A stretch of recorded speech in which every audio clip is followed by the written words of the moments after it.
चला मसाले खिचडी बनवून घेऊया। बघू शकता इकडे बटाटा घेतलेले, 2 बटाटे काप करून घेतलेले, फ्लावर घेतलेला आहे, वाटाणा घेतलेला आहे, 2 कांदे कापून घेतलेले, हिरवी मिरची घेतली, तेजपत्ता, 2 लाल मिरच्या घेतलेल्या शेंगदाणे घेतलेले 1 वाटीभर आणि अद्रक आणि 4-5 पाकळ्या लसणाच्या घेतलेल्या आहेत आणि आपल्याला कढीपत्ता पण घ्यायचा आहे आणि टमाटर 1 आणि कोथिंबीर। आता एवढे मसाले आपण घेतलेले, तर 2 वाट्या आपल्याला तांदूळ घ्यायचे। तुम्ही कोणते पण घेऊ शकता, मी इथं कोलम वापरले, 2 वाट्या घ्यायच्या, या वाट्यानं 2 वाट्या घेतलेले आहे।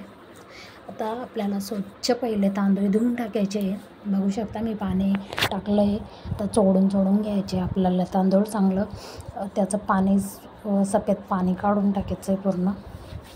आता ते पाणी काढलं की आपल्याला परत दुसरं पाणी टाकायचं आहे, परत चांगलं चोळून घ्यायचं आहे या पद्धतीनं आणि पुरं पाणी काढून टाकलं की त्याला झाकण लावून 5 मिनटं 10 मिनटं असं भिजू घालून घ्यायचे आपल्याला तांदूळ। आता खलबत्ता घेतलेला आहे, त्याच्यामध्ये अद्रकचा तुकडा आणि 4-5 लसणाच्या पाकळ्या आपल्याला चांगला ठेचून घ्यायच्या आहे। बघू शकता या पद्धतीनं ठेचून घ्यायचे आपल्याला, मी दाखवणार आहे तुम्हाला। हे असा ठेचून घ्यायचा आहे आपल्याला, जास्त जाड बी नाही।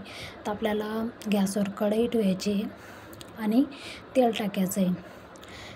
टाकायचं आहे आपल्याला आणि परत टाकायचं आहे आपल्याला तेल आणि चांगलं तेल आपल्याला कडकडीत ठेवू द्यायचं आहे। मगच आपल्याला तिच्यामध्ये जिरं टाकायचं आहे। तर आपलं चांगलं कडकडीत झालं ना तेल,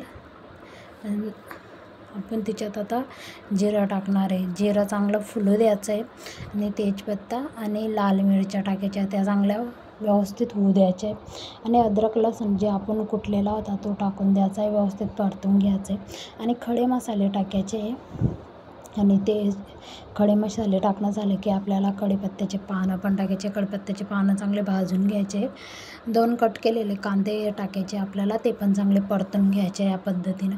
तर 1 कट केलेला टमाटर टाकायचा आहे, तो पण चांगला भाजून घ्यायचा आहे, एकदम शिजून घ्यायचा आहे व्यवस्थित आणि बघू शकता हलवतच राहायचं आहे आपल्याला आणि कट केलेली मिरची टाकायची, ते पण चांगले परतून घ्यायची।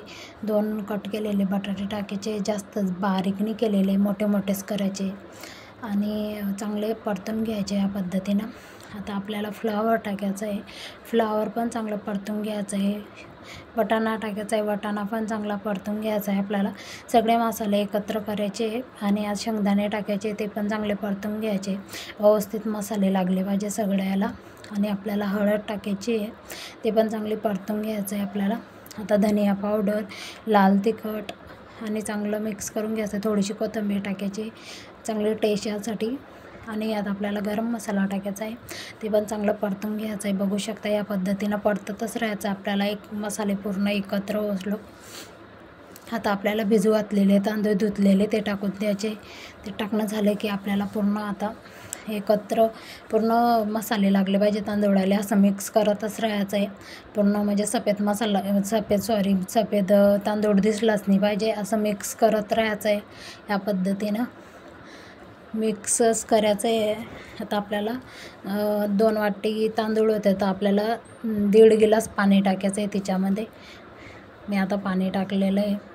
तर आपल्याला परत चांगलं परतून घ्यायचं आहे व्यवस्थित आणि परतणं झालं की आपल्याला तिच्यामध्ये चवीनुसार मीठ टाकायचं आहे 3 चम्मच आणि व्यवस्थित परतून घ्यायचं या पद्धतीनं। बघू शकता या पद्धतीनं करून घ्यायचं आहे। वरतून कोथिंबीर टाकायची आपल्याला आणि शिजण्यासाठी परत परतून घ्यायचं आहे, शिजण्यासाठी 10-20 मिनटं ठेवायचं आहे। परत आपल्याला वरती आपल्या भाजी वरती येतात, तर परत परतून घ्यायचं आहे व्यवस्थित आणि मिक्स करणं झालं की परत आपल्याला झाकण लावायचं आहे।